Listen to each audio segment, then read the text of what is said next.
Guys, welcome back to my YouTube channel. From today we are going to start class 9th economics chapter 1, the story of village Palampur. So before we start, let us see the overview of the chapter, that what we are going to study in this.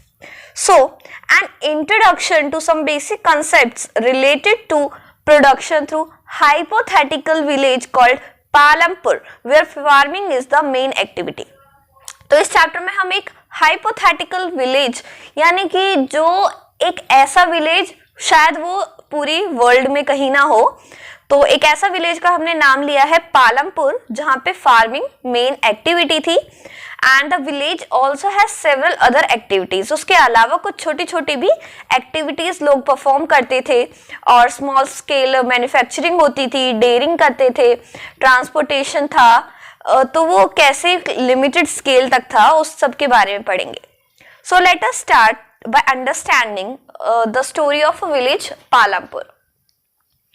So Palampur is a fairly connected with a well developed system of road, transport, electricity, irrigation, schools and health centers. मतलब पालमपुर एक ऐसा village था जहां पे सारी चीजें developed थी, एकदम रोड्स बने हुए थे, ट्रांसपोर्टेशन का अच्छा सिस्टम था, इलेक्ट्रिसिटी थी, इरिगेशन था, स्कूल्स बने हुए थे और अच्छे हेल्थ सेंटर्स थे. The story of a Palampur take us through different types of production activities in the village. In India, farming is the main production activity across villages. और आज भी villages में ज़्यादातर farming ही की जाती है. So now let's see the organization of production, कि production कैसे किया जाता था. तो पहली बात जो main एम था प्रोडक्शन का, वो था प्रोड्यूस करना गुड्स और सर्विसेज को, और इस चीज के प्रोडक्शन के लिए कुछ एसेंशियल कंपोनेंट्स की जरूरत पड़ती थी. तो सबसे पहला जो इंपॉर्टेंट कंपोनेंट है वो है लैंड. लैंड, उसके साथ कुछ ऐसे natural resources such as water, forest, mineral. Second is labour. अब जब प्रोडक्शन करेंगे तो उसके लिए लेबर की भी जरूरत पड़ेगी जो काम करेगी. And third is physical capital. Physical capital होता है tools, machines, buildings, raw material और मनी. मनी भी फिजिकल कैपिटल में आता है. So a variety of raw material are required during the process of production. Production करने के लिए बहुत सारे रॉ मटेरियल की जरूरत पड़ती है, सच एज यार्न जो यूज किया जाता है बाय द वीवर्स, क्ले जो यूज की जाती है पॉटर्स के द्वारा. Money is also essential during the production and both of them in hand are called working capital. जो मनी है वो भी बहुत ही essential है प्रोडक्शन के टाइम में, और इस चीज का मनी का हाथ में होना वर्किंग कैपिटल कहलाता है, क्योंकि वही काम करता है. और जो फोर्थ रिक्वायरमेंट की हम बात कर रहे थे, वो फोर्थ रिक्वायरमेंट है is the knowledge and enterprise to be able to put together the land, labor and physical capital.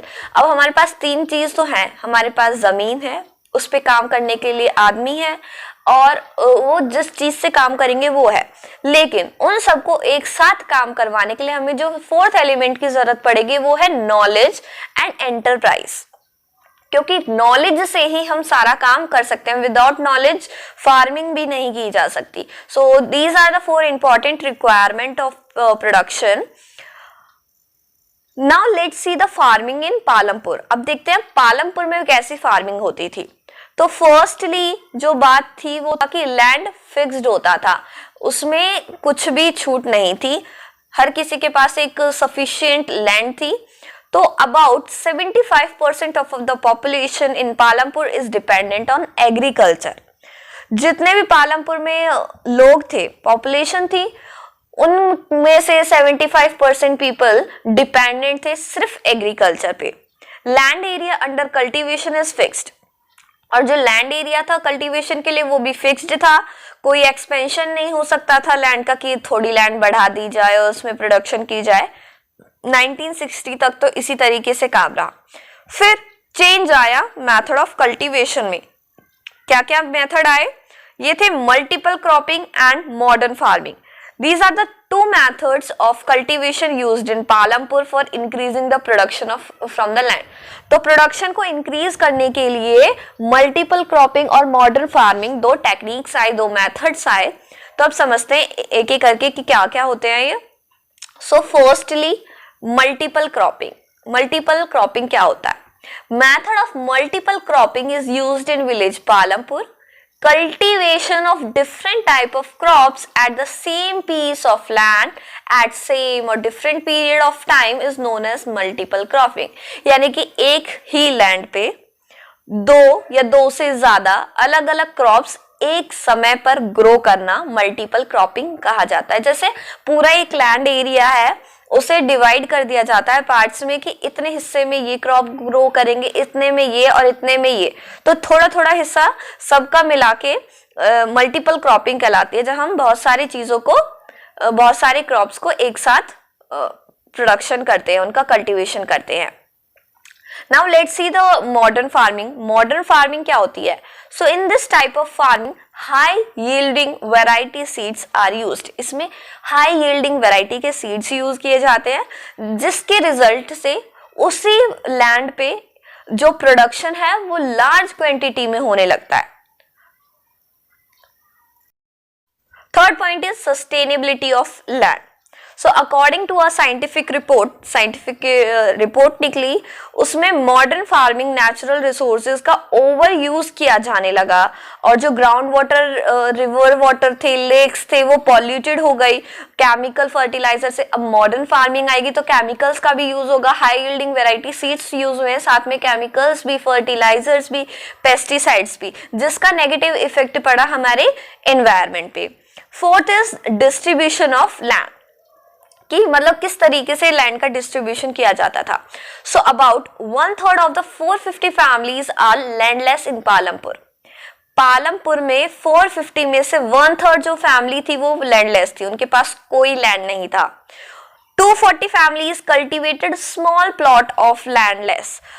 मतलब जो 240 फैमिलीज थी वो किसी और के लैंडलेस लैंड पे काम करती थी, छोटे छोटे प्लॉट्स पे. And the third thing is a few of the large farmer cultivate 10 hectares or more than 10 hectares of land. और कुछ फार्मर ऐसे भी थे जो 10 हेक्टेयर और 10 हेक्टेयर से भी ज्यादा लैंड पे फार्मिंग करते थे. Fifth point is labour. Some farmers worked on their own and some worked on another land for which they receive wage. तो जो कुछ फार्मर्स थे वो अपने खेत पे अपने आप काम करते थे या फिर कुछ लोगों को एम्प्लॉय कर लेते थे और उन्हें एक वेज दे देते थे, या वेज किसी भी टाइप में हो सकती थी, कैश दे दो या फिर कोई काइंड हो, कोई भी जो मतलब क्रॉप ग्रो करेगा उसका कुछ हिस्सा दे दिया जाता था. इस तरीके से लेबर काम करती थी. Sixth is capital. So huge capital is required for the method of modern farming. Modern farming करने के लिए बहुत ज्यादा कैपिटल की जरूरत पड़ती है, क्योंकि बिना मनी के कुछ नहीं हो सकता. क्योंकि इक्विपमेंट्स खरीदने, अच्छे सीड्स लेने हैं, जब केमिकल्स का यूज करना है, तो सारी चीजें कैसे आएंगी? सिर्फ मनी से ही आएंगी. Small farmers have lack of capital. और जो छोटे छोटे फार्मर्स थे उनके पास कैपिटल नहीं था, मनी नहीं था, तो क्या करते थे वो? They borrow money from the large farmer. वो बड़े बड़े फार्मर से मनी बोरो करते थे और जो लैंडर था, जो मनी देता था, उन्हें बहुत ही हाई रेट ऑफ इंटरेस्ट पे उन्हें मनी देता था. तो there are 3 types of capital. 3 तरीके की कैपिटल थी: working capital, fixed capital and human capital. Next point is selling of farm product. अब उन्होंने प्रोडक्शन तो कर लिया, अब उसे सेल कहाँ करेंगे? तो surplus products are sold to medium और large farmer by the small farmer. तो जो सरप्लस प्रोडक्शन था वो जो बड़े फार्मर्स थे और मीडियम फार्मर्स थे उन्हें सेल कर दिया जाता था bye the small farmers. After that, medium and large farmers sell their surplus directly to the market. जब small farmers ने medium और large farmers को दे दिया और large और medium farmers वो directly market में जाके अपना surplus sell कर देते थे. The traders buy the product from the market. और जो trader थे वो market से product buy करते थे और sell करते थे छोटी छोटी shops में जो towns और cities में होती थी. तो ये तो हो गया about the farming activities in Palampur village. Now let's see the non-farming activities in Palampur. So 25% of the population is engaged in activities in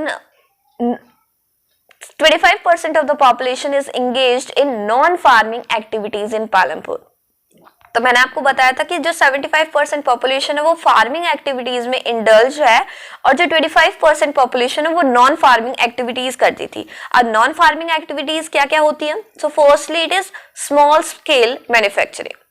तो in Palampur small scale manufacturing is done. Basically the work is carried out in home, छोटे छोटे Holmes में या fields में ही काम बहुत ही small scale पे जो मैन्युफैक्चरिंग की जाती थी with the help of family labour.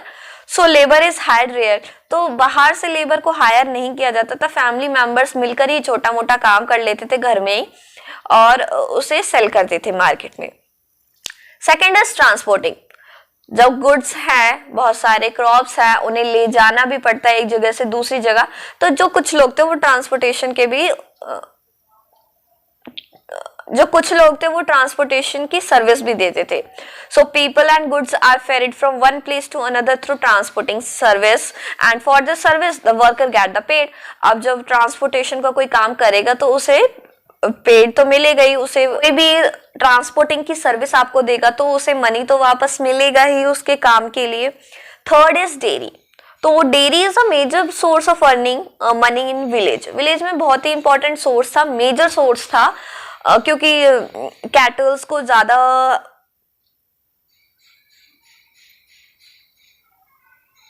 क्योंकि विलेजेस में पशुपालन ज्यादा किया जाता था तो इसीलिए डेयरी भी खोल ली जाती थी बड़ी बड़ी। And dairy is a type of business, एक तरीके का बिजनेस होता है जहाँ पे हार्वेस्टिंग और processing of animal milk are done mostly from cows and buffalo. Cow और बफेलो के मिल्क से उनके अलग अलग प्रोडक्ट्स को बना के बेचा जाता था।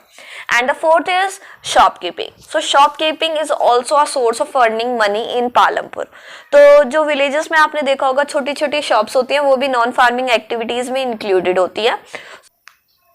So guys this is the short summary which I have told you the story of a village Palampur. I hope guys you understand it and I have tried my best to make you understand. And if you like this video, please do like, share and subscribe to our channel for more videos, and you can also give suggestions in the comment section below. Thank you.